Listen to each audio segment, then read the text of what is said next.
ഒരു പൊസഷൻ സർട്ടിഫിക്കറ്റിന്, അതായത് കൈവശാവകാശ സർട്ടിഫിക്കറ്റിന് നമുക്ക് വില്ലേജിലേക്ക് അപ്ലൈ ചെയ്യാൻ വേണ്ടിയിട്ട് നമുക്ക് ഇ ഡിസ്ട്രിക്റ്റ് എന്ന് പറയുന്ന ഒരു സൈറ്റിനകത്ത് കയറണം. അതിന് വേണ്ടിയിട്ട് നിങ്ങൾ ഉപയോഗിക്കുന്ന ഫയർഫോക്സ് ആണെങ്കിൽ അതിൽ ഏതെങ്കിലും ഒരു ബ്രൗസറിൽ ഓപ്പൺ ചെയ്തിട്ട് അതിനകത്ത് ഇ ഡിസ്ട്രിക്റ്റ് എന്ന് പറയുന്നത് സെർച്ച് ചെയ്യുക.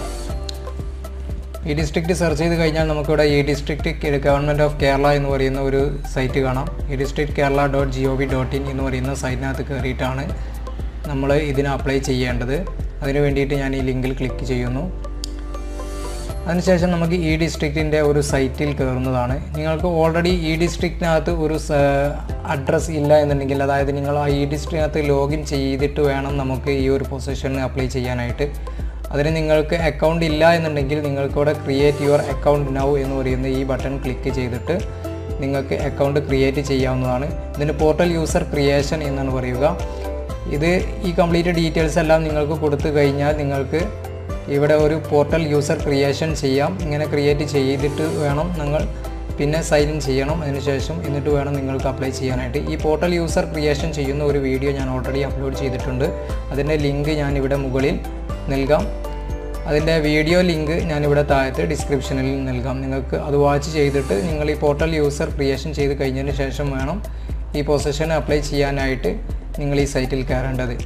അപ്പോൾ നമ്മൾ direct portal user creation already ചെയ്തതായതുകൊണ്ട് നമ്മളിപ്പോൾ സൈൻ ഇൻ ചെയ്യാനായിട്ട് പോവുകയാണ്. അവിടെ കിട്ടിയിരിക്കുന്ന യൂസർ നെയിമും പാസ്വേഡും വെച്ചിട്ട് നമുക്ക് ഇതിലേക്ക് ലോഗിൻ ചെയ്യാം. ഓൾറെഡി ഒരു അക്കൗണ്ട് ഉള്ളതുകൊണ്ട് ഞാൻ ഇവിടെ ലോഗിൻ ചെയ്യാനായിട്ട് പോകുന്നതാണ്. അതിന് വേണ്ടിയിട്ട് ഇനി ലോഗിൻ നെയിം ഇവിടെ, നിങ്ങളുടെ ലോഗിൻ നെയിം എന്താണെന്ന് വെച്ച് കഴിഞ്ഞാൽ അതിവിടെ എൻ്റർ ചെയ്ത് നൽകണം. അതിനുശേഷം നിങ്ങൾ ക്രിയേറ്റ് ചെയ്തപ്പോൾ നൽകിയിരിക്കുന്ന പാസ്വേഡ് അതിവിടെ നൽകണം. അതിനുശേഷം താഴെ കാണുന്ന ക്യാപ്ച ഉണ്ട്. ഈ ക്യാപ്ച നിങ്ങൾ കറക്റ്റ് നോക്കിയിട്ട് ഇവിടെ എൻ്റർ ചെയ്ത് കൊടുത്തു കഴിഞ്ഞതിന് ശേഷം സൈൻ ഇൻ എന്ന് പറയുന്ന ബട്ടൺ ക്ലിക്ക് ചെയ്ത് കഴിഞ്ഞാൽ ഈ ഡിസ്ട്രിക്റ്റിൻ്റെ സൈറ്റിൽ കയറുന്നതാണ്. ഈ ഡിസ്ട്രിക്റ്റിൽ നിങ്ങളുടെ അക്കൗണ്ടിലേക്ക് കയറി കഴിഞ്ഞതിന് ശേഷം നിങ്ങൾ ആദ്യമായിട്ട് വൺ ടൈം രജിസ്ട്രേഷൻ ചെയ്യണം. അതിന് വേണ്ടിയിട്ട് ഈ വൺ ടൈം രജിസ്ട്രേഷൻ എന്ന് പറയുന്ന ഈ ലിങ്കിൽ ക്ലിക്ക് ചെയ്തിട്ട് അതിന് ശേഷമുള്ള ഈ അപ്ലിക്കൻ്റ് രജിസ്ട്രേഷൻ എന്ന് പറയുന്ന ഈ ഒരു ബട്ടൺ ക്ലിക്ക് ചെയ്യുക. അപ്പോൾ നമുക്ക് ഇവിടെ ഒരു പുതിയ രജിസ്ട്രേഷൻ ചെയ്യേണ്ടതുണ്ട്. ഇവിടെ നിങ്ങളുടെ നെയിം എൻ്റർ ചെയ്യണം. എങ്ങനെയെന്ന് വെച്ച് കഴിഞ്ഞാൽ നിങ്ങളുടെ ടാക്സ് റെസിപ്റ്റിൽ എങ്ങനെയാണോ നെയിം ഉള്ളത് അതുപോലെ തന്നെ നെയിം എൻ്റർ ചെയ്യുക. ആർക്കാണോ ഈ ഒരു പൊസിഷൻ സർട്ടിഫിക്കറ്റിന് വേണ്ടിയിട്ട് അപ്ലൈ ചെയ്യുന്നതെന്ന് വെച്ച് കഴിഞ്ഞാൽ എത്ര പേരുടെ നെയിമാണോ ആ ഒരു ടാക്സ് റെസിപ്റ്റിൽ ഉള്ളതെന്ന് വെച്ച് കഴിഞ്ഞാൽ അവരുടെ നെയിം എല്ലാം എൻ്റർ ചെയ്യണം. നിങ്ങൾക്ക് അതല്ല എന്നുണ്ടെങ്കിൽ ഒരാളുടെ നെയിം എൻ്റർ ചെയ്തിട്ട് ആൻഡ് അതേഴ്സ് എന്നുള്ള രീതിയിൽ എൻ്റർ ചെയ്യാം. ഇപ്പോൾ സജിത്ത് എന്നുള്ള ഒരാളുടെ പേരും അതുപോലെ തന്നെ വേറെ 2-3 പേരുടെയും നെയിം ഈ ടാക്സ് റെസിപ്റ്റിൽ ഉണ്ട് എന്നുണ്ടെങ്കിൽ സജിത്ത് ആൻഡ് അതേഴ്സ് എന്നാണ് നിങ്ങളിവിടെ നെയിം എൻ്റർ ചെയ്യേണ്ടത്. ഓക്കെ, നെയിം എൻ്റർ ചെയ്യുക. അതിനുശേഷം മെയിലാണോ ഫീമെയിലാണോ എന്നുള്ളത് നോക്കുക. ട്രാൻസ്ജെൻഡർ ആണെങ്കിൽ അത്, അങ്ങനെയുള്ള ഒരു ജെൻഡർ വെരിഫിക്കേഷൻസ് ഉണ്ട്. ആ ജെൻഡേഴ്സ് ഏതാണ് പ്രോപ്പറായിട്ടുള്ളത്, നിങ്ങളുടെ ഏതാണെന്ന് വെച്ച് കഴിഞ്ഞാൽ അപ്ലിക്കൻറ്റിൻ്റെ ഏതാണെന്ന് വെച്ച് കഴിഞ്ഞാൽ അത് നൽകുക. അതിനുശേഷം അപ്ലിക്കൻറ്റിൻ്റെ ഡേറ്റ് ഓഫ് ബർത്ത് നൽകുക. ഡേറ്റ് ഓഫ് ബർത്ത് ഇവിടെ എൻ്റർ ചെയ്ത് കഴിഞ്ഞാൽ ഓട്ടോമാറ്റിക്കലി ഇവിടെ ഏജ് വരുന്നതാണ്. ഓക്കെ, അതിനുശേഷം നിങ്ങൾ ഒരു ഫോട്ടോ അപ്ലോഡ് ചെയ്യണം. ഇത് മാൻഡേറ്ററി അല്ല. ഓക്കെ, അതിനുശേഷം നിങ്ങൾ ഒരു പ്രസൻറ്റ് അഡ്രസ്സ് എൻ്റർ ചെയ്യേണ്ടതുണ്ട്. പ്രസൻറ്റ് അഡ്രസ്സിൽ നിങ്ങൾ എൻ്റർ ചെയ്യേണ്ട ഡീറ്റെയിൽസ് എന്ന് പറയുന്നത് നിങ്ങളുടെ ഹൗസ് നമ്പർ എൻ്റർ ചെയ്യണം. അതിനുശേഷം നിങ്ങളുടെ ഹൗസ് നെയിം എൻ്റർ ചെയ്യണം. മാൻഡേറ്ററി ആയിട്ടുള്ള കാര്യങ്ങൾ മാത്രമേ പറയുന്നുള്ളൂ. അതിനുശേഷം നിങ്ങളുടെ ലൊക്കാലിറ്റി ഏതാണെന്ന് വെച്ച് കഴിഞ്ഞാൽ അത് എൻ്റർ ചെയ്യുക. ഇതിനുശേഷം പോസ്റ്റ് ഓഫീസ് എൻ്റർ ചെയ്യുക. പോസ്റ്റ് ഓഫീസ് എൻ്റർ ചെയ്ത് കഴിഞ്ഞതിന് ശേഷം നിങ്ങളുടെ പിൻകോഡ് എൻ്റർ ചെയ്യുക. പോസ്റ്റ് ഓഫീസിൽ പിൻകോഡ് എൻ്റർ ചെയ്ത് കഴിഞ്ഞതിന് ശേഷം നിങ്ങളുടെ ഡിസ്ട്രിക്റ്റ് ഏതാണെന്ന് വെച്ച് കഴിഞ്ഞാൽ ഈ ഡ്രോപ്പ് ഡൗണിൽ നിന്നും പ്രോപ്പറായിട്ടുള്ള നിങ്ങളുടെ ഡിസ്ട്രിക്റ്റ് സെലക്ട് ചെയ്യുക. അതിനുശേഷം നിങ്ങളുടെ താലൂക്ക് ഇവിടെ എൻ്റർ ചെയ്ത് നൽകുക. ഓക്കെ, ഇവിടെ ഡിസ്ട്രിക്റ്റ് സെലക്ട് ചെയ്ത് കഴിഞ്ഞാൽ ഓട്ടോമാറ്റിക്കലി അതായിട്ട് ബന്ധപ്പെട്ടിട്ടുള്ള താലൂക്ക് ഇവിടെ വരുന്നതാണ്. ഇതിൽ നിന്ന് താലൂക്ക് നിങ്ങൾക്ക് സെലക്ട് ചെയ്യാം. അതിനുശേഷം വില്ലേജും നിങ്ങൾക്ക് ഇവിടുന്ന് സെലക്ട് ചെയ്യാം. അതിനുശേഷം നിങ്ങളുടെ ലോക്കൽ ബോഡി എൻ്റർ ചെയ്യുക. അതിനുശേഷം ലോക്കൽ ബോഡി ടൈപ്പ് എൻ്റർ ചെയ്തതിനു ശേഷം ലോക്കൽ ബോഡി ഏതാണെന്ന് വെച്ച് കഴിഞ്ഞാൽ ഓട്ടോമാറ്റിക്കലി വരുന്നതാണ്. അതിൽ നിന്നും നിങ്ങൾക്ക് ഇവിടെ സെലക്ട് ചെയ്യാം. ഓക്കെ, അതെല്ലാം എൻ്റർ ചെയ്ത് കഴിഞ്ഞതിന് ശേഷം നിങ്ങൾക്ക് ഈ ഒരു സെയിം അഡ്രസ്സ് തന്നെയാണ് നിങ്ങളുടെ പ്രസൻറ്റ് അഡ്രസ്സ്, അതായത് പെർമനൻറ്റ് അഡ്രസ്സ്. ഇതിപ്പോൾ നിലവിലെ അഡ്രസ്സാണ്. ഈ നിലവിലെ അഡ്രസ്സ് തന്നെയാണ് നിങ്ങളുടെ പെർമനൻറ്റ് അഡ്രസ്സായിട്ട് നിങ്ങൾ യൂസ് ചെയ്യുന്നതെങ്കിൽ നിങ്ങൾ ജസ്റ്റ് ഇവിടെ ഒരു ടിക്ക് മാർക്ക് ഇട്ട് കൊടുത്തു കഴിഞ്ഞാൽ ഓട്ടോമാറ്റിക്കലി ഇവിടെ എൻ്റർ ചെയ്തിരിക്കുന്ന എല്ലാ ഡാറ്റാസും ഇവിടെ ഇത്രയും ഫീൽഡിൽ വരുന്നതാണ്.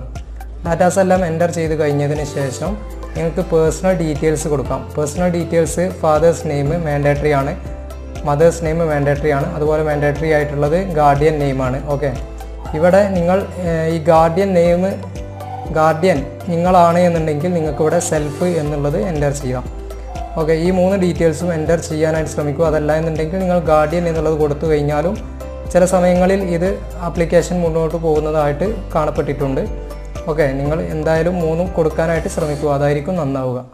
അതിനുശേഷം നിങ്ങളുടെ പേഴ്സണൽ ഡീറ്റെയിൽസിൻ്റെ കണ്ടിന്യൂഷനായിട്ട് നൽകേണ്ട കുറച്ച് ഡീറ്റെയിൽസുകളാണ് ഇവിടെ. Phone number, mobile number, email, election ID card, driving licence number, ration card number, passport number, SLC registration number, അതുപോലെ SLC ഇയർ, ഇത്രയും കാര്യങ്ങൾ പറയുന്നുണ്ട്. പക്ഷേ നമ്മൾ ഇത്രയും ഡീറ്റെയിൽസ് ഇവിടെ എൻ്റർ ചെയ്യേണ്ട ആവശ്യമില്ല. നിങ്ങളിവിടെ ഈ ഒരു മൊബൈൽ നമ്പർ എൻ്റർ ചെയ്യുക. അതിനുശേഷം നിങ്ങൾ റേഷൻ കാർഡ് നമ്പർ എൻ്റർ ചെയ്യുക. ഇവിടെ ഇപ്പോൾ റേഷൻ കാർഡ് നമ്പർ ആണ് ഇപ്പോൾ വന്നിരിക്കുന്നത്, അപ്ഡേറ്റ് ചെയ്തിരിക്കുന്ന ഒരു ഫോമാണ്. ഇതിനു മുമ്പ് നമുക്കിവിടെ നമ്മുടെ ആധാറിൻ്റെ നമ്പറായിരുന്നു എൻ്റർ ചെയ്യാനായിട്ട് വന്നിട്ടുണ്ടായിരുന്നത്. ഓക്കെ, നിലവിൽ റേഷൻ കാർഡ് നമ്പർ ഇവിടെ എൻ്റർ ചെയ്യുക, മൊബൈൽ നമ്പറും എൻ്റർ ചെയ്യുക. അതിനുശേഷം ബാക്കിയുള്ള ഫീൽഡെല്ലാം നിങ്ങൾ വേക്കൻ്റ് ആയിട്ട് വിട്ട് കഴിഞ്ഞാലും പ്രശ്നമൊന്നുമില്ല.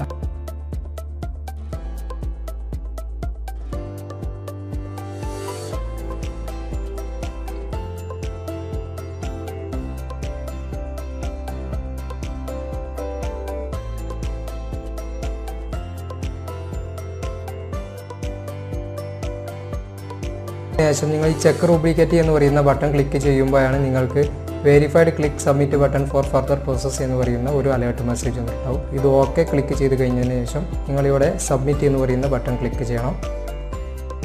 അലേർട്ട് മെസ്സേജോടെ വന്നിട്ടുണ്ടാവും, യുവർ രജിസ്ട്രേഷൻ റെക്കോർഡ് സക്സസ്ഫുള്ളി എന്ന് രജിസ്റ്റേർഡ് എന്ന് പറഞ്ഞിട്ട്. അതിനുശേഷം ഒരു രജിസ്ട്രേഷൻ നമ്പറും നിങ്ങൾക്ക് കാണാം. ഈ രജിസ്ട്രേഷൻ നമ്പർ നിങ്ങൾ നോട്ട് ചെയ്ത് വെക്കണം, ഇത് എവിടെയെങ്കിലും എഴുതി വെക്കണം. നിങ്ങൾക്ക് ഈ ഒരു ആപ്ലിക്കേഷനുമായി ബന്ധപ്പെട്ട് എന്തെങ്കിലും ഡാറ്റാസ് അറിയണമെന്നുണ്ടെങ്കിൽ, അല്ലെങ്കിൽ ഇതിൻ്റെ പ്രോസസ്സ് എന്തായി എന്നുള്ളത് ചെക്ക് ചെയ്യണമെന്നുണ്ടെങ്കിൽ നിങ്ങൾക്ക് ഈ വെരിഫിക്കേഷൻ നമ്പർ, ഈ രജിസ്ട്രേഷൻ നമ്പർ യൂസ് ചെയ്യാനായിട്ട് പിന്നീട് ആവശ്യം വരും. അതുകൊണ്ട് ഇത് നോട്ട് ചെയ്ത് വെക്കുക. അതിനുശേഷം നിങ്ങൾ ഇനിയിപ്പോൾ നിങ്ങൾ നൽകിയിരിക്കുന്ന രജിസ്ട്രേഷനിൽ എന്തെങ്കിലും മിസ്റ്റേക്ക് നിങ്ങൾക്ക് തോന്നുന്നുണ്ടെന്നുണ്ടെങ്കിൽ നിങ്ങൾ വീണ്ടും എഡിറ്റ് ചെയ്യാനായിട്ട് ഈ വൺ ടൈം രജിസ്ട്രേഷൻ എന്ന് പറയുന്ന ബട്ടൺ തന്നെ ക്ലിക്ക് ചെയ്തിട്ട് എഡിറ്റ് രജിസ്ട്രേഷൻ എന്ന് പറയുന്ന ഈ ഒരു ബട്ടൺ ക്ലിക്ക് ചെയ്ത് കഴിഞ്ഞാൽ നിങ്ങൾക്ക് നേരത്തെ നൽകിയിരിക്കുന്ന രജിസ്ട്രേഷനിൽ എന്തെങ്കിലും മിസ്റ്റേക്കുകൾ ഉണ്ടെങ്കിൽ നിങ്ങൾക്കിതിവിടെ എഡിറ്റ് ചെയ്യാനായിട്ട് സാധിക്കുന്നതാണ്. ഓക്കെ, എന്നിട്ട് വീണ്ടും ഈ സബ്മിറ്റ് എന്ന് പറയുന്ന ബട്ടൺ ക്ലിക്ക് ചെയ്ത് കഴിഞ്ഞാൽ നമ്മുടെ രജിസ്ട്രേഷൻ സബ്മിറ്റ് ആവും. അതിനുശേഷം നമുക്ക് ഇപ്പോൾ നിലവിൽ ഈ ഒരു ആപ്ലിക്കേഷൻ നമ്മൾ ചെയ്യാനായിട്ട് ഉദ്ദേശിക്കുന്നത് പൊസഷൻ സർട്ടിഫിക്കറ്റിന് അപ്ലൈ ചെയ്യാൻ വേണ്ടിയിട്ടാണ്. അപ്പോൾ നമ്മൾ അതിന് വേണ്ടതായിട്ടുള്ള ഡോക്യുമെൻറ്റ്സുകൾ ഇവിടെ അപ്ലോഡ് ചെയ്യുക. അതായിരിക്കും ഒന്നുകൂടെ അപ്ലൈ ചെയ്യാനായിട്ട് എളുപ്പമുള്ള ഒരു മെത്തേഡ് എന്ന് പറയുന്നത്. അപ്ലോഡ് മൈ ഡോക്യുമെൻറ്റ്സ് എന്ന് പറയുന്ന ബട്ടൺ ക്ലിക്ക് ചെയ്ത് കഴിഞ്ഞതിന് ശേഷം നിങ്ങൾക്ക് ഇവിടെ ഈ ഒരു വിൻഡോയിൽ കാണാം രജിസ്ട്രേഷൻ നമ്പർ ഇവിടെ സെലക്ട് ചെയ്യാനായിട്ടുള്ള ഒരു ഓപ്ഷൻ ഉണ്ടാകും. ഓക്കെ, ഇവിടെ നിങ്ങളുടെ രജിസ്ട്രേഷൻ നമ്പർ ഇപ്പോൾ നേരത്തെ ഞാൻ നോട്ട് ചെയ്ത് വെക്കാൻ പറഞ്ഞിരിക്കുന്ന ആ നമ്പറാണ് ഇവിടെ സെലക്ട് ചെയ്യാനായിട്ടുണ്ടാവുക. ആ ഒരു രജിസ്ട്രേഷൻ നമ്പർ നിങ്ങൾ നോട്ട് ചെയ്ത് വെച്ചിട്ടുണ്ടെങ്കിൽ അതിവിടെ സെലക്ട് ചെയ്യുക. അതിനുശേഷം ഓരോ ഡോക്യുമെൻറ്റ്സുകളും നമ്മൾ എന്ത് ചെയ്യണം, അപ്ലോഡ് ചെയ്യണം. നമുക്ക് ഈ പൊസഷൻ സർട്ടിഫിക്കറ്റിന് അപ്ലൈ ചെയ്യാനായിട്ട് ആവശ്യമായിട്ട് വരുന്ന ഡോക്യുമെൻറ്റ്സുകൾ എന്ന് പറയുന്നത് ടാക്സ് റെസിപ്റ്റ് വേണം, അതുപോലെ തന്നെ നിങ്ങളുടെ ആധാരത്തിൻ്റെ ഒരു കോപ്പി വേണം, അതുപോലെ നിങ്ങളുടെ ആധാർ കോപ്പി, അപ്ലിക്കൻറ്റിൻ്റെ ആരാണ് അപ്ലൈ ചെയ്യുന്നത് അദ്ദേഹത്തിൻ്റെ ആധാർ കാർഡ് നിങ്ങളിവിടെ കോപ്പി എൻ്റർ ചെയ്യേണ്ടതുണ്ട്. നിങ്ങൾ അപ്ലോഡ് ചെയ്യുന്ന ഓരോ ഡോക്യുമെൻറ്റ്സുകളും ശ്രദ്ധിക്കേണ്ട കാര്യം എന്ന് വെച്ച് കഴിഞ്ഞാൽ 100 KB per page 100 KB maximum size വരാൻ പറ്റുകയുള്ളൂ.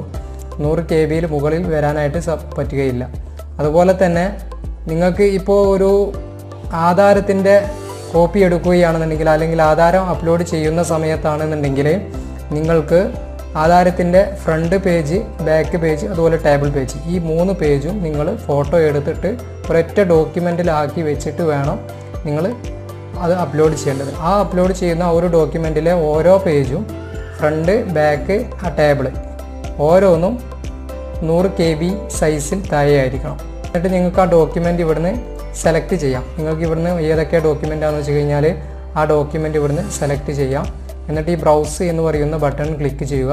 ബ്രൗസ് എന്ന് പറയുന്ന ബട്ടൺ ക്ലിക്ക് ചെയ്ത് കഴിഞ്ഞാൽ നിങ്ങൾക്ക് ആ ഒരു ഡോക്യുമെൻറ്റ്സ് എവിടെയാണോ നിങ്ങളുടെ സിസ്റ്റത്തിൽ റെക്കോർഡ് ചെയ്ത് വെച്ചിരിക്കുന്നതെന്ന് വെച്ച് കഴിഞ്ഞാൽ ആ ഒരു റെക്കോർഡ് നിങ്ങൾക്ക് അപ്ലോഡ് ചെയ്യാൻ സാധിക്കുന്നതാണ്. ഏതാ ഡോക്യുമെൻ്റ് എന്ന് മനസ്സിലാവാൻ വേണ്ടിയിട്ട് നിങ്ങൾക്ക് ആധാർ .pdf എന്നുള്ളതാണ് നിങ്ങൾ ഓൾറെഡി അതിന് നെയിം നൽകിയിരിക്കുന്നത് നിങ്ങൾക്ക് പെട്ടെന്ന് മനസ്സിലാകും. അതല്ല എന്നുണ്ടെങ്കിൽ നിങ്ങൾ വേറെ എന്തെങ്കിലും നെയിം ആണെന്നുണ്ടെങ്കിൽ നിങ്ങൾക്ക് ഇവിടെ റിമാർക്കായിട്ട് ആധാർ എന്നുള്ളത് എൻ്റർ ചെയ്യാം. എന്നിട്ട് അത് അപ്ലോഡ് എന്ന് പറയുന്ന ബട്ടൺ ക്ലിക്ക് ചെയ്യാം. ആ ഒരു ഡോക്യുമെൻ്റ് അപ്ലോഡ് ചെയ്ത് കഴിഞ്ഞു, സക്സസ് ആയി. ഇനി നെക്സ്റ്റ് ഡോക്യുമെൻ്റ് അപ്ലോഡ് ചെയ്യാനായിട്ട് വീണ്ടും ഇവിടെ ക്ലിക്ക് ചെയ്യുക. കോപ്പി ഓഫ് രജിസ്റ്റേർഡ് ഡീഡാണ് ഞാൻ അപ്ലോഡ് ചെയ്യണത്. സെലക്ട് ചെയ്ത് കഴിഞ്ഞതിന് ശേഷം ബ്രൗസ് എന്ന് പറയുന്ന ബട്ടൺ ക്ലിക്ക് ചെയ്തിട്ട് നിങ്ങൾക്ക് ആ ഡോക്യുമെൻറ്റ് സെലക്ട് ചെയ്യാം.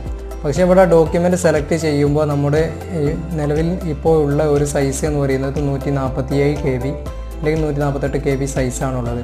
ഓക്കെ, ഈ 148 KB ഇവിടെ അപ്ലോഡ് ചെയ്യാനായിട്ട് നമുക്ക് സാധിക്കുകയില്ല. നേരത്തെ പറഞ്ഞൊരു ചെറിയ മിസ്റ്റേക്ക് ഉണ്ട്. 100 KB അല്ലെങ്കിൽ അതിൽ താഴത്ത് ഉള്ള ഡോക്യുമെൻറ്റ്സുകൾ മാത്രമേ നമുക്ക് അപ്ലോഡ് ചെയ്യാനായിട്ട് സാധിക്കുകയുള്ളൂ. അതിന് വേണ്ടിയിട്ട് നമുക്ക് സിമ്പിളായിട്ടുള്ളൊരു മെത്തേഡ് എന്ന് പറയുന്നത്, ഇതിനകത്ത് കംപ്രസ് PDF എന്ന് പറയുന്നത് നമ്മൾ സെർച്ച് ചെയ്യുക. ഓൺലൈനകത്ത് കംപ്രസ് PDF to 100 KB എന്ന് പറയുന്നത് സെലക്ട് ചെയ്തിട്ട് നമുക്ക് ഈ ഒരു സൈറ്റ് ഉണ്ട്, compress PDF to 100 KB PI7 PDF compressor എന്ന് പറയുന്ന ഈ ഒരു സൈറ്റിൽ ക്ലിക്ക് ചെയ്യുക.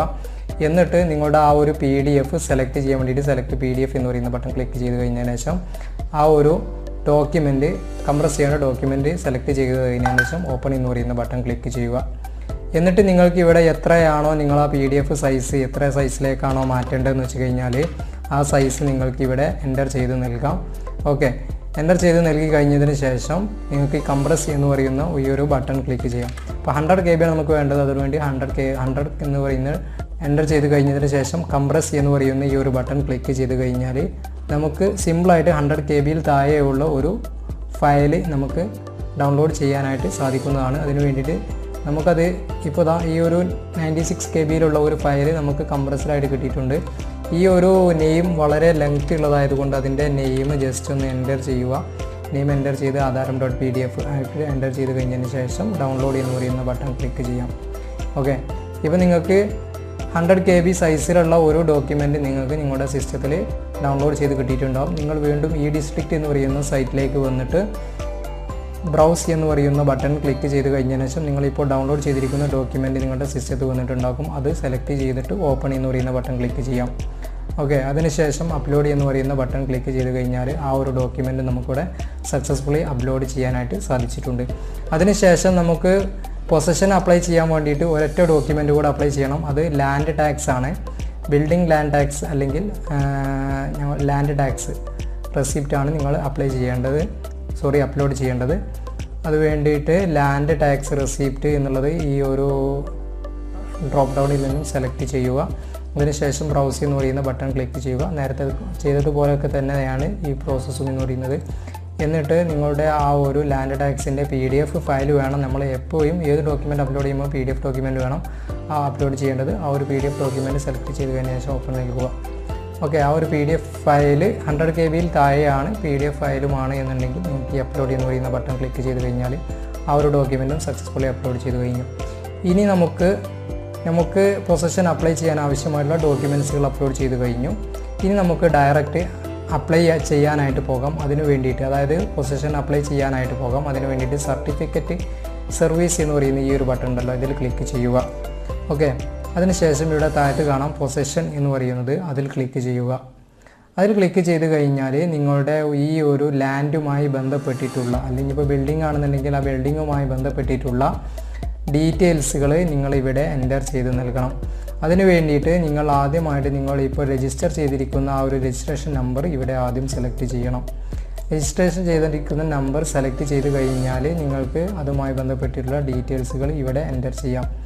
അതിന് മുന്നേ ഈ സർട്ടിഫിക്കറ്റ് പർപ്പസ് നിങ്ങളിവിടെ സ്റ്റേറ്റ് പർപ്പസിന് വേണ്ടിയിട്ടാണെങ്കിൽ അത് സെലക്ട് ചെയ്യുക. Outside state purpose outside Kerala ആണെന്നുണ്ടെങ്കിൽ നിങ്ങൾക്ക് ഈ ഔട്ട്സൈഡ് സ്റ്റേറ്റ് പർപ്പസ് എന്ന് സെലക്ട് ചെയ്യാം. ഓക്കെ, നിങ്ങളുടെ പർപ്പസ് എന്താണെന്ന് വെച്ച് കഴിഞ്ഞാൽ അതിനനുസരിച്ച് സെലക്ട് ചെയ്യുക. ഞാനിവിടെ സ്റ്റേറ്റ് പർപ്പസിനായതുകൊണ്ട് സ്റ്റേറ്റ് പർപ്പസ് സെലക്ട് ചെയ്യുന്നു.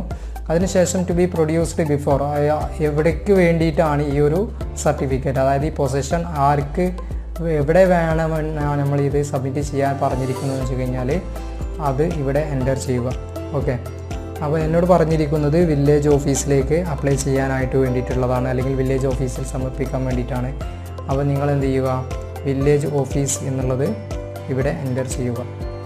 വില്ലേജ് ഓഫീസിൻ്റെ കറക്റ്റ് നെയിം നിങ്ങൾ എൻ്റർ ചെയ്യണം. ഏത് വില്ലേജ് ആണെന്ന് വെച്ച് കഴിഞ്ഞാൽ ആ വില്ലേജ്. ഇനി പഞ്ചായത്താണെന്നുണ്ടെങ്കിൽ നിങ്ങൾ ആ പഞ്ചായത്തിൻ്റെ നെയിം, അതുപോലെ ആ ഒരു പഞ്ചായത്തിൻ്റെ നെയിം എൻ്റർ ചെയ്യുക. അതിന് ശേഷം പഞ്ചായത്ത് ഓഫീസ്, അല്ലെങ്കിൽ വില്ലേജ് ആണെങ്കിൽ ആ വില്ലേജിൻ്റെ നെയിം വില്ലേജ് ഓഫീസ്.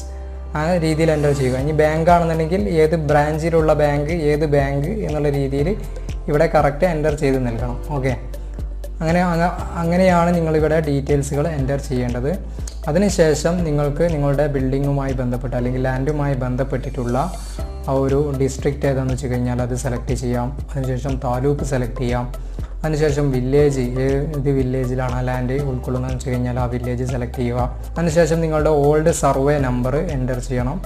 അതിനുശേഷം റീസർവേ നമ്പർ എൻ്റർ ചെയ്യണം. ഓൾഡ് സർവേ നമ്പർ ഇല്ല എന്നുണ്ടെങ്കിൽ റീസർവേ നമ്പർ എൻ്റർ ചെയ്യുക. ഇത് റീസർവേ നമ്പർ എന്തായാലും മാൻഡേറ്ററി എൻ്റർ ചെയ്യണം. അതിനുശേഷം തണ്ടപ്പേർ നമ്പർ എൻ്റർ ചെയ്യണം. അതിനുശേഷം ലാൻഡ് ടൈപ്പ് എൻ്റർ ചെയ്യണം. ഈ ഡീറ്റെയിൽസ് എല്ലാം തന്നെ നമുക്ക് നമ്മുടെ ടാക്സ് റെസിപ്റ്റ് നോക്കിക്കഴിഞ്ഞാൽ കാണാൻ സാധിക്കുന്നതാണ്. ടാക്സ് റെസിപ്റ്റിൽ ഉണ്ടാകും ഇത്രയും ഡീറ്റെയിൽസ്. നിങ്ങൾക്ക് ടാക്സ് റെസിപ്റ്റ് ജസ്റ്റ് നോക്കിയിട്ട് ചെയ്യുകയാണെന്നുണ്ടെങ്കിൽ നിങ്ങൾക്ക് സിമ്പിളായിട്ട് ചെയ്യാൻ സാധിക്കുന്നതാണ്. ഓക്കെ, അതിനുശേഷം നിങ്ങൾ ഈ ഹെക്ടറിലേക്ക് നിങ്ങൾ ഈ ഒരു നിങ്ങളുടെ ലാൻഡിൻ്റെ അതായത് വിസ്തീർണം, അതായത് നിങ്ങളുടെ ലാൻഡിൻ്റെ ആ ഒരു അളവ് ഹെക്ടറിലേക്ക് കൺവേർട്ട് ചെയ്യണം. ഹെക്ടറിലേക്ക് കൺവേർട്ട് ചെയ്യാനായിട്ടുള്ള ഒരു സിമ്പിൾ മെത്തേഡ് ഞാൻ പറഞ്ഞുതരാം. നിങ്ങൾക്ക് ChatGPT യൂസ് ചെയ്യാൻ അറിയും എന്നുണ്ടെങ്കിൽ നിങ്ങൾ ChatGPT യൂസ് ചെയ്യുക. എന്നിട്ട് അതിൽ നിങ്ങൾക്ക് ഇപ്പോൾ സപ്പോസ് നിങ്ങളുടെ ഒരു ലാൻഡ് ടാക്സ് റെസിപ്റ്റിനകത്ത് ഉള്ളത് 9 ഏക്കർ 30.79 സ്ക്വയർ മീറ്റർ എന്നുള്ളതാണെന്നുണ്ടെങ്കിൽ നിങ്ങൾ ChatGPT എടുത്തിട്ട് അതിനകത്ത് 9 acres 30.79 square metre convert into hectare എന്ന് പറയുന്നത് ജസ്റ്റ് എൻ്റർ ചെയ്തിട്ട് ഈ ഒരു സാധനം ക്ലിക്ക് ചെയ്ത് കഴിഞ്ഞാൽ കറക്റ്റ് അതിൻ്റെ കൺവേർഷൻ ChatGPT നമുക്ക് ചെയ്തു തരും. അതിൻ്റെ കൺവേർട്ട് ചെയ്തിരിക്കുന്ന ഒരു ഫോമാണ് ഞാൻ മുകളിൽ കാണിച്ചിരിക്കുന്നത്. ഓൾറെഡി ഞാൻ കൺവേർട്ട് ചെയ്തിട്ടുണ്ടത്. ഇപ്പോൾ ഇത് കറങ്ങിക്കൊണ്ടിരിക്കുകയാണ്. നിലവിൽ ഓൾറെഡി ഞാൻ കൺവേർട്ട് ചെയ്തിരിക്കുന്ന ഒരു സംഭവം, അതായത് കൺവേർട്ട് ഏക്കേഴ്സ് ഇൻറ്റു ഹെക്ടേഴ്സ്. എങ്ങനെയാണത് കൺവേർട്ട് ചെയ്തത്, എന്തൊക്കെയാണ് അതിൻ്റെ ഡീറ്റെയിൽസ് എന്നുള്ളതൊക്കെ നമുക്ക് സിമ്പിളായിട്ട് ഇവിടുന്ന് തന്നെ ചെയ്യാൻ സാധിക്കും. അതല്ലാണ്ട് കൺവേർട്ട് ചെയ്യാൻ അറിയാവുന്നവർക്ക് അങ്ങനെ ചെയ്യാം. സിമ്പിളായിട്ട് നമുക്ക് ഇങ്ങനെ കൺവേർട്ട് ചെയ്യാനായിട്ടും സാധിക്കുന്നതാണ്. ഇപ്പോൾ ഈ നിലവിലിപ്പോൾ നൽകിയിരിക്കുന്ന ഈ ഒരു സംഭവത്തിൻ്റെ ഹെക്ടറിലുള്ള കൺവേർഷൻ എന്ന് പറയുന്നത് ഇതാണ് എന്നുള്ളതാണ് ChatGPT നമ്മോട് പറയുന്നത്. ChatGPT മിസ്റ്റേക്ക് വരാൻ ചാൻസ് ഉണ്ട്. നിങ്ങൾ എന്തായാലും അതിൽ വിശ്വാസമില്ല എന്നുണ്ടെങ്കിൽ ജസ്റ്റ് ഈ ഒരു കാൽക്കുലേഷൻ പ്രകാരം നോക്കിയിട്ട് അത് കറക്റ്റ് ആണോ എന്ന് കൺഫേം ചെയ്ത് കഴിയുക. എന്നതിന് ശേഷം നിങ്ങൾ വീണ്ടും ഈ ഒരു പോർട്ടലിലേക്ക് വരിക. എന്നിട്ട് ആ പോർട്ടലിൽ നിങ്ങൾ ഇവിടെ ഡീറ്റെയിൽസ് എൻ്റർ ചെയ്ത് നൽകുക. അത് നൽകി കഴിഞ്ഞതിന് ശേഷം നിങ്ങൾക്ക് ഇവിടെ ഈ ഒരു ഡാറ്റാസ് നിങ്ങളിവിടെ നൽകേണ്ടതില്ല. അതിനുശേഷം നിങ്ങൾക്ക് ഈ ഒന്നിലധികം സർവേ നമ്പേഴ്സ് നിങ്ങളുടെ ലാൻഡിന് ഉണ്ട് എന്നുണ്ടെങ്കിൽ നിങ്ങൾക്ക് ഈ ഒരു പ്ലസ് ബട്ടൺ ക്ലിക്ക് ചെയ്ത് കഴിഞ്ഞാൽ നിങ്ങൾക്ക് അതേപോലെ തന്നെ എന്ത് ചെയ്യും, ഇതേപോലെ മൾട്ടിപ്പിൾ ആയിട്ടുള്ള ഒരു റോ വരുന്നതാണ്. ഇതിനകത്ത് ഇത്രയും ഡീറ്റെയിൽസ് നമ്മൾ ഇവിടെ എൻ്റർ ചെയ്തിരിക്കുന്ന ഈ ഡിസ്ട്രിക്റ്റ്, താലൂക്ക്, വില്ലേജ് ഇതെല്ലാം കോമൺ ആയിട്ടായിരിക്കും ഇവിടെ താഴത്ത് വരുന്നത്. റീസർവേ നമ്പറിലായിരിക്കും മാറ്റം വരുന്നത്. ഓക്കെ, തണ്ടപ്പേർ നമ്പറിൽ മാറ്റം ഉണ്ടാവുകയില്ല, അത് സെയിം ആയിരിക്കും. ലാൻഡ് ടൈപ്പിൽ മാറ്റം വരാനുള്ള ചാൻസ് ഉണ്ട്. അതുപോലെ തന്നെ അതിൻ്റെ എക്സ്റ്റെൻഡ് ഹെക്ടറിലേക്ക് കൺവേർട്ട് ചെയ്യാനുള്ള നിങ്ങൾ അതിൻ്റെ വിസ്തീർണത്തിലും വ്യത്യാസം ഉണ്ടാകും. അതും ഇവിടെ മാറ്റം വരാനുള്ള ചാൻസ് ഉള്ളത് ഈ ഏരിയ അതുപോലെ തന്നെ പിന്നെ നമ്മുടെ റീസർവേ നമ്പർ, ഇത്രയും ഡീറ്റെയിൽസുകളായിരിക്കും കോമൺ ആയിട്ട് രണ്ടാമത്തെ ഒരു റോ അഡീഷണൽ ആയിട്ട് ആഡ് ചെയ്യുമ്പോൾ മാറ്റം ഉണ്ടാകാൻ ചാൻസ് ഉള്ളത്. ഓക്കെ, അതെല്ലാം നൽകി കഴിഞ്ഞതിന് ശേഷം നിങ്ങൾക്ക് സേവ് ആൻഡ് ഫോർവേഡ് എന്ന് പറയുന്ന ഈ ഒരു ബട്ടൺ ക്ലിക്ക് ചെയ്യാം. രണ്ടാമത്തെ ഒരു റോ അഡീഷണൽ ആയിട്ട് ആഡ് ചെയ്യും. നിങ്ങൾ സേവ് ആൻഡ് ഫോർവേഡ് നൽകി കഴിഞ്ഞതിന് ശേഷം നിങ്ങൾക്ക് ഇങ്ങനെ ഒരു അലേർട്ട് മെസ്സേജ് നിങ്ങളുടെ സിസ്റ്റത്തിൽ വന്നിട്ടുണ്ടാവും. Your application saved successfully. Attach supporting documents step 2 and then make payment. ഇനി നമുക്ക് ചെയ്യേണ്ടതെന്ന് വെച്ച് കഴിഞ്ഞാൽ സപ്പോർട്ടിംഗ് ഡോക്യുമെന്റ്സുകൾ, പൊസഷൻ ആവശ്യമായിട്ടുള്ള ഡോക്യുമെന്റ്സുകൾ അപ്ലോഡ് ചെയ്യുക, എന്നിട്ട് പേയ്മെന്റ് ചെയ്യുക എന്നുള്ളതാണ്. നമ്മളിപ്പോൾ രണ്ടാമത്തെ സ്റ്റെപ്പ് ഓൾറെഡി നമ്മൾ ചെയ്തു. ഈ ഒരു സ്റ്റെപ്പ് അവോയ്ഡ് ചെയ്യാൻ വേണ്ടിയിട്ടാണ് നമ്മൾ ഓൾറെഡി 1 ടൈം രജിസ്റ്റർ ചെയ്ത് കഴിഞ്ഞതിന് ശേഷം ആ ഒരു ഡോക്യുമെന്റ്സുകളെല്ലാം അപ്ലോഡ് ചെയ്തത്. ഓക്കെ, ഇവിടെ ജസ്റ്റ് നമുക്ക് ഓക്കെ എന്ന് പറയുന്ന ബട്ടൺ ക്ലിക്ക് ചെയ്തിട്ട് നമ്മൾക്ക് ആവശ്യമുള്ള ഡോക്യുമെന്റ്സുകളെല്ലാം നമ്മളിവിടെ അപ്ലോഡ് ചെയ്തിട്ടുണ്ട്. അത് കഴിഞ്ഞതിന് ശേഷം നമുക്ക് എന്ത് ചെയ്യാം, നെക്സ്റ്റ് എന്ന് പറയുന്ന ഈ ഒരു ബട്ടൺ ക്ലിക്ക് ചെയ്യാം. ഇനി നമുക്ക് അപ്ലോഡ് ചെയ്യേണ്ട ആവശ്യമൊന്നുമില്ല. ആവശ്യമുള്ളതെല്ലാം അപ്ലോഡ് ചെയ്തിട്ടുണ്ട്. നെക്സ്റ്റ് കൊടുത്തു കഴിഞ്ഞാൽ നമ്മൾ പേയ്മെൻറ്റ് സെക്ഷനിലേക്കാണ് അടുത്തായിട്ട് പോവുക. ഓക്കെ, ഈ ഒരു പേയ്മെൻറ്റ് സെക്ഷനിൽ നിങ്ങളിവിടെ പേയ്മെൻറ്റ് ചെയ്യാൻ വേണ്ടിയിട്ട് മേക്ക് പേയ്മെൻറ്റ്സ് എന്ന് പറയുന്ന ഈ ഒരു ബട്ടൺ ക്ലിക്ക് ചെയ്യുക. 15 രൂപയാണ് നമുക്കിവിടെ ചാർജ് വരുന്നത് ഇത് അപ്ലൈ ചെയ്യാൻ വേണ്ടിയിട്ട്. ഇതിന് നെറ്റ് ബാങ്കിങ് യൂസ് ചെയ്തിട്ട് നിങ്ങൾക്ക് വേണമെങ്കിൽ പേയ്മെൻറ്റ് ചെയ്യാൻ സാധിക്കുന്നതാണ്. നിങ്ങൾക്ക് നിങ്ങളുടെ ബാങ്ക് ഏതാണെന്ന് വെച്ച് കഴിഞ്ഞാൽ ആ ഒരു ബാങ്ക്, ഇത്രയും ബാങ്കുകളാണ് നമുക്ക് ഈ ഒരു സൈറ്റിനകത്ത് സർവീസ് ചെയ്യാൻ, ബാങ്കിൽ നിന്നാണ് സർവീസ് ചെയ്യാനാണ് സാധിക്കുന്നത്. ഓക്കെ, ഇത്രയും ബാങ്കുള്ളവർക്ക് ശേഷം നിങ്ങൾക്ക് ആ ബാങ്ക് സെലക്ട് ചെയ്യാം. നിലവിൽ ഈ ഒരു ബാങ്ക് ഇല്ലെങ്കിൽ നിങ്ങൾക്ക് ആ ബാങ്ക് ഇവിടെ സെലക്ട് ചെയ്യാം. ഓക്കെ, സെർച്ച് ചെയ്തിട്ട് അങ്ങനെയാണ് ഇൻ്റർനെറ്റ് ബാങ്കിങ്ങിലൂടെ നെറ്റ് ബാങ്കിങ് ത്രൂ പേയ്മെൻറ്റ് ചെയ്യുന്നത്. അതല്ല എന്നുണ്ടെങ്കിൽ നിങ്ങൾക്ക് ഗൂഗിൾ പേ വഴി ആണെന്നുണ്ടെങ്കിൽ QR സെലക്ട് ചെയ്യാം. ക്രെഡിറ്റ് കാർഡ് ആഡ് ചെയ്യാന്നുണ്ടെങ്കിൽ നിങ്ങളുടെ ക്രെഡിറ്റ് കാർഡ് നമ്പേഴ്സ് അതുപോലെ എക്സ്പയറി ഡേറ്റ്, നിങ്ങൾ ക്രെഡിറ്റ് കാർഡുള്ള ഡീറ്റെയിൽസുകളെല്ലാം എൻ്റർ ചെയ്ത് കഴിഞ്ഞതിന് ശേഷം മേക്ക് പേയ്മെൻറ്റ് എന്ന് പറയുന്നതാണ്. UPI എൻ്റർ ചെയ്ത് കഴിഞ്ഞാൽ നിങ്ങൾക്ക് ഇവിടെ ഷോ കോഡ്, അതായത് നിലവിലുള്ള ഒരു QR കോഡ് കാണാം. ഈ ഒരു QR കോഡ് നിങ്ങളിവിടെ QR കോഡ് സ്കാൻ ചെയ്യുക. ഓക്കെ, ഈ ഒരു QR കോഡ് നിങ്ങളുടെ ഫോണിൽ നിന്ന് സ്കാൻ ചെയ്തിട്ട് ഓരോ ടൈമർ ഉണ്ട്, ആ ഒരു ടൈമർ തീരുന്നതിന് മുമ്പ് സ്കാൻ ചെയ്ത് മണി സെൻഡ് ചെയ്ത് കഴിഞ്ഞാൽ നിങ്ങൾക്ക് ഇവിടുത്തെ സർവീസുകളെല്ലാം പേയ്മെൻറ്റ് സെക്ഷൻ കൂടി കഴിഞ്ഞാൽ നിങ്ങളുടെ കംപ്ലീറ്റ് പൊസഷനുമായി ബന്ധപ്പെട്ടിട്ടുള്ള ആപ്ലിക്കേഷൻ നിങ്ങൾക്കിവിടെ ചെയ്ത് കഴിയുന്നതാണ്. ഞാനിവിടെ സ്കാൻ ചെയ്തിട്ടാണ് ഇതിൻ്റെ പേയ്മെൻറ്റ് ചെയ്യാനായിട്ട് ഉദ്ദേശിക്കുന്നത്. അപ്പോൾ നമ്മൾ സക്സസ്ഫുള്ളി ഇവിടെ പേയ്മെൻറ്റും ചെയ്തിട്ട് നമ്മുടെ പൊസഷന് വേണ്ടിയിട്ടുള്ള ആപ്ലിക്കേഷൻ സബ്മിറ്റ് ചെയ്ത് കഴിഞ്ഞിട്ടുണ്ട്. നിങ്ങൾക്ക് പേയ്മെൻറ്റ് ചെയ്ത് കഴിഞ്ഞാൽ ഇതുപോലെ നിങ്ങൾക്ക് ഒരു അലേർട്ട് മെസ്സേജ് നിങ്ങളുടെ സിസ്റ്റത്തിനകത്ത് വരും. Your application has been successfully submitted with number എന്ന് പറഞ്ഞിട്ട് വരും. Please note the number. ഈ നമ്പർ നിങ്ങൾ നോട്ട് ചെയ്ത് വെക്കണം. കാരണം എന്ന് വെച്ച് കഴിഞ്ഞാൽ ഈ നമ്പർ വെച്ചായിരിക്കും നിങ്ങൾക്ക് ഇനി എന്ത് ചെയ്യുക, ഈ ഒരു നമ്പർ വെച്ചിട്ടായിരിക്കും നിങ്ങളുടെ ആ ഒരു ഡോക്യുമെൻറ്റിൻ്റെ സ്റ്റാറ്റസ് എന്തായിട്ടുണ്ട് എന്നുള്ള അറിയാനായിട്ട് നമുക്ക് സാധിക്കുക. ഓക്കെ എന്ന് പറയുന്നത് ക്ലിക്ക് ചെയ്ത് കഴിഞ്ഞാൽ നിങ്ങൾക്ക് നിങ്ങളുടെ ആ ഒരു പൊസിഷനുമായി ബന്ധപ്പെട്ടിട്ടുള്ള ആ ഒരു റെസിപ്റ്റ് ഇവിടുന്ന് താഴത്തുനിന്ന് കിട്ടുന്നതാണ്. ഓക്കെ,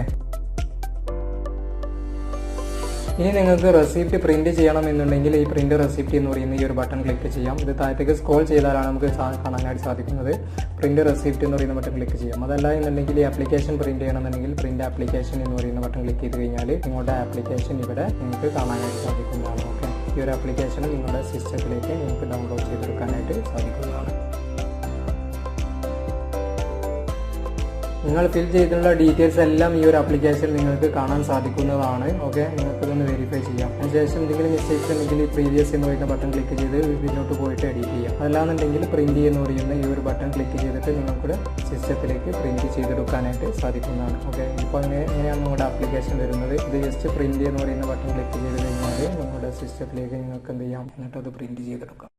ഇപ്പോൾ നമ്മൾ പൊസഷൻ അപ്ലൈ ചെയ്ത് കഴിഞ്ഞിട്ടുണ്ട്. ഇനി നമുക്ക് ഇതിൻ്റെ നമ്മൾ അപ്ലൈ ചെയ്തിരിക്കുന്ന ഈ ഒരു പൊസഷൻ സർട്ടിഫിക്കറ്റ് സ്റ്റാറ്റസ് എന്തായി എന്നുള്ള 2-3 ദിവസം കഴിഞ്ഞതിന് ശേഷം നിങ്ങൾക്ക് ചെക്ക് ചെയ്യണം എന്നുണ്ടെങ്കിൽ നിങ്ങൾ ചെയ്യേണ്ടത് എന്താണെന്ന് വെച്ച് കഴിഞ്ഞാൽ ഈ സർട്ടിഫിക്കറ്റ് സർവീസസ് എന്ന് പറയുന്ന ഈ ഒരു ബട്ടൺ ക്ലിക്ക് ചെയ്യുക.